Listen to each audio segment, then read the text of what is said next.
अजामिल का प्रसंग। अजामिल का मतलब ये आजा मिल, आजा मुझसे मिल, क्योंकि अजामिल की इच्छा हुई किसी से मिलने की, और फिर क्या क्या हुआ उसके बारे में हम लोग चर्चा करेंगे।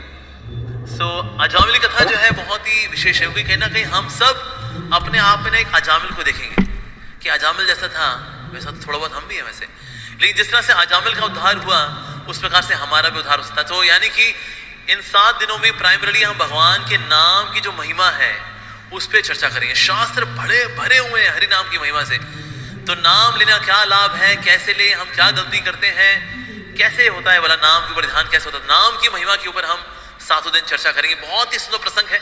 इसका एक पार्ट है कि इस प्रकार से अजामिल ने पाप किया, अजामिल का कैसे उद्धार हुआ, एंड देयर इज कॉन्वर्सेशन, एक बातचीत होती है किनके बीच में, यमदूतों के बीच में और विष्णु दूतों के बीच में।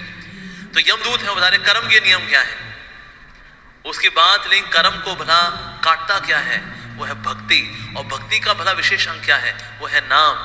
इसके बारे में बताते हैं विष्णुदूत।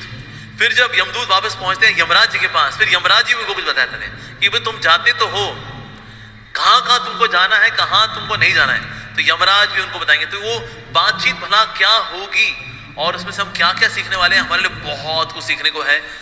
इस तरह से ये श्रीमद् भागवतम का पूरा सप्ताह रहेगा। ये लोग भागवत सप्ताह करते हैं ना, तो उसमें एक ही बार में जैप थ्रू फटाफट पूरा भागवत कर देते हैं। पहला canto, second canto, third, fourth, fifth, six, 7, 8, 9, 10, 11, 12, हो गया जी, हमने गोल्ड मेडल जीत लिया। तो हम भागवतवाड़ी वाला भागवत सप्ताह नहीं करते इस्कॉन में अंदर, हम लोग भागवत सप्ताह में भागवत कथा करते हैं, यानी एक प्रसंग लेते हैं उसके ऊपर पूरी तरह से गहराई में जाते हैं। जैसे अंग्रेजी में बोलते हैं ना, instead of going through many books with shallow understanding we should go into one book with deeper understanding.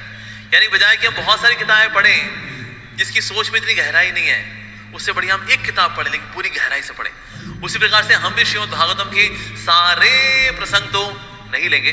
जैसे पिछली बार हमने प्रसंग लिया था द्वारका की लीलाएं, उससे पहले प्रसंग लिया था वृंदावन की लीलाएं भगवान श्री कृष्ण की।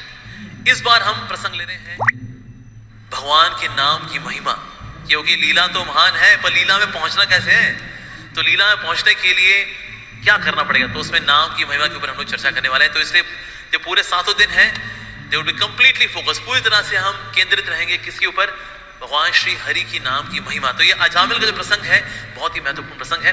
लेकिन हाँ, इससे पहले हम अजामिल का प्रसंग इसके ऊपर चर्चा शुरू करें, उसके पहले हम श्रीमद् भागवतम की जो महिमा है थोड़ा सा उस पर ध्यान लगाएंगे। हालांकि भागवतम की महिमा इतनी है कि 7 दिन हम श्रीमद् भागवतम की ही महिमा पर चर्चा कर सकते हैं। भागवतम इतना अद्भुत है। पर यस, हम कुछ श्लोक लेंगे जो कि शास्त्रों में दिए गए हैं श्रीमद् भागवतम के बारे में। जैसे पद्म पुराण के अंदर बहुत ही सुंदर श्लोक आता है, वहां बताया जा रहा है पूर्णं स्यो मितिशय, कि किस प्रकार से सारे अध्ययन पूर्ण कैसे होते हैं, वो है श्रीमद् भागवतम से। अच्छा, श्रीमद् भागवतम भला वो क्या है, तो पद्म पुराण बताती है अर्थोयम ब्रह्म सूत्राणाम, यानी ब्रह्म सूत्र का जो वास्तव में अर्थ बताने वाला है वो है श्रीमद् भागवतम। भाई ब्रह्म सूत्र किसने दिया, वेद व्यास जी ने। ब्रह्म सूत्र को सबसे सुंदर तरीके से एक्सप्लेन कौन करेगा, वेद व्यास जी। तो वेद व्यास जी की खुद की कमेंट्री जो है ब्रह्म सूत्र के ऊपर यानी वेदांत सूत्र के ऊपर, वो है श्रीमद् भागवतम। और क्या श्रीमद् भागवतम भारतार्थ विनिर्णय, यानी कि जो महाभारत है उसका निर्णय यानी उसका निष्कर्ष क्या है वो बताता है श्रीमद् भागवतम। गायत्री भाष्य रूपोस्व, जो गायत्री लोग कर रहे थे ओम भूर्वरेण्यम प्रचोदयात्, नहीं सर इसका मतलब पता है आपको,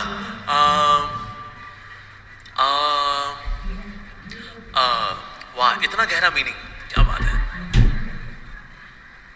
अगर आप श्रीमद् भागवतम पढ़ेंगे तो आपको पता लगेगा कि वास्तव में गायत्री हमें कहां लेकर के जाना चाहती है, और उसका पहला श्लोक ही वास्तव में गायत्री है, क्योंकि जिसमें धीमहि प्रचोदयात् विद्महे शब्द आते हैं वो गायत्री से एसोसिएटेड। तो इसमें आखिर बात है परम सत्य धीमहि, that's the first verse of Shrimad Bhagavatam.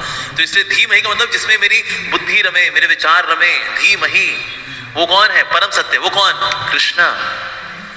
तो इसलिए गायत्री भाष्य रूपोस्व, साथ ही वेदार्थ परिप्रियत, यानी कि वेदों का अर्थ अगर आपको समझना है तो आपको श्रीमद् भागवतम पढ़ लेना चाहिए। क्योंकि वेदों को है समझना बड़ा मुश्किल, बिकॉज उसकी लैंग्वेज बहुत क्रिप्टिक लैंग्वेज है, पता नहीं समझ में नहीं आता क्या दिया है। वेदव्यास ने कहा डोंट वरी, चिंता मत करो, मैं एक्सप्लेन करता हूँ। श्रीमद् भागवतम, तो आपको वेदों का अर्थ पता लगता है श्रीमद् भागवतम। साथ ही पुराणों में साम वेद, ये श्रीमद् भागवतम, पुराणा नाम साम रूपः, ये है श्रीमद् भागवतम। जैसे वेदों में साम वेद श्रेष्ठ माना जाता है, बिकॉज सारे वेदों में साम वेद के अंदर भगवान की स्तुतियां बहुत ही सुंदर बताई गई है, तो इसलिए साम वेद को मुख्य माना जाता है। जैसे भगवान कृष्ण गीता में कह रहे हैं कि जितने भी वेद हैं उनमें है साम वेद मैं हूं। उसी बात से पुराणों में साम वेद कौन है? श्रीमद् भागवतम। साथ ही स्वयं साक्षात भगवान को उत्पन्न करता है, भगवान से प्रकट हुआ है और भगवान को हृदय प्रकट कराने की शक्ति रखता है, वो भी है श्रीमद् भागवतम। साक्षात भगवदोदितः, भगवान को प्रकट करा दे, इतनी शक्ति है श्रीमद् भागवतम के अंदर। ऐसा क्यों है उस पर चर्चा करेंगे हम लोग। शास्त्री बताते हैं सदा सेव्या श्रीमद् भागवतम कथा यस्य श्रवण मात्रेण हरि चित्तम समाश्रयेत। ये श्रीमद् भागवतम में शक्ति है कि भगवान श्री हरि को हृदय में चित्त में समाश्रयेत। ऐसी शक्ति भागवतम के अंदर, भगवान हृदय में नहीं आते जी, बड़ा मुश्किल है। अब देखो हम किसी भी चीज को याद कर लेते हैं, एक चीज में मुश्किल होती है, भगवान में ध्यान लगाने मुश्किल होती है। कहता प्रभु जी आप जो बोलो उसका स्मरण करके दिखा दूंगा मैं, लेकिन भगवान का स्मरण नहीं होता। क्यों? ऐसे टेढ़े बेड़े हमारे ठाकुर जी, त्रिभंग ललितम, टेढ़ी मेढ़ी चीज को अगर बोतल में घुसाना चाहो बड़ी मुश्किल है। कहते टेढ़ी है, ये लकड़ी बहुत टेढ़ी है, बोतल में नहीं घुसेगी, टेढ़ी मेढ़ी है, और जो घुस जाएगी फिर निकलेगी नहीं। वो घुस गई फिर हम निकालने के लिए मत बोलना बाप। इस तरह से कृष्ण भी है ना, ये हृदय की बोतल में आते नहीं है। तभी बड़ा प्रयास किया, आप संसार में जिसके प्रति बोलो मेरी अटैचमेंट मैं विकसित कर लूंगा। एक भगवान में आसक्ति नहीं आती, और बाकी सारी आसक्ति, अरे वो तो आ ही सकती, जा ना सकती, उसको बोलते हैं आ सकती। अरे बाबा, लेकिन श्रीमद् भागवतम में ऐसी शक्ति है, हरि चित्तम समाश्रयेत, हरि को चित्त में स्थापित कर दे, ऐसा है श्रीमद् भागवतम। और क्या बताया जा रहा है? द्वादश स्कंद युक्तोयम, तो ये जो श्रीमद् भागवतम है इसमें कितने स्कंद हैं? 12। साथ ही इसमें कितने अध्याय हैं? 335 अध्याय हैं इसके अंदर।